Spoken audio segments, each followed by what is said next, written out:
Teraz sa pozrime podrobnejšie na sekciu Prehľad účteniek v aplikácii Storious.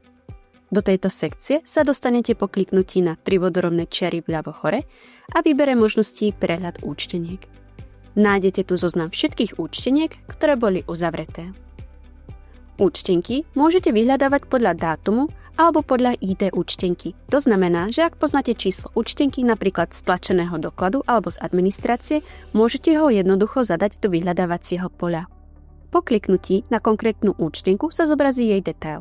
Dole vidíte zoznam položiek, ktoré boli na účtenke namarkované a hore nájdete nástroje na spätnú prácu s účtenkou. Prvou možnosťou je zmeniť typ platby. Napríklad, ak ste účtenku omylom uzavreli ako hotovosť, ale zákazník napokon zaplatí kartou.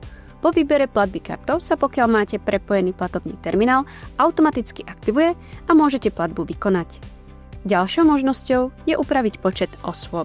Táto funkcia sa hodí, ak chcete sledovať v prehľadoch parameter priemer útraty na osobu. Môžete tiež účtenku znova vytlačiť. Vytvorí sa kópia, ktorá je jasne označená ako kópia účtenky. V prípade, že potrebujete účtenku stornovať, môžete tak urobiť tu. Pri storne je potrebné zvoliť dôvod, napríklad omyl alebo zrušenie objednávky.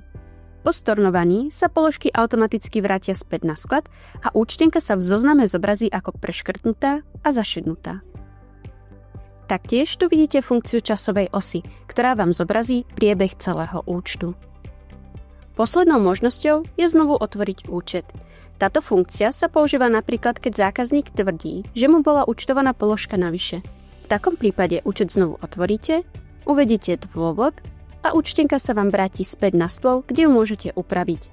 Napríklad podržíte prst na položke, zmeníte množstvo na 0 a účet znovu uzavriete so správnym typom platby.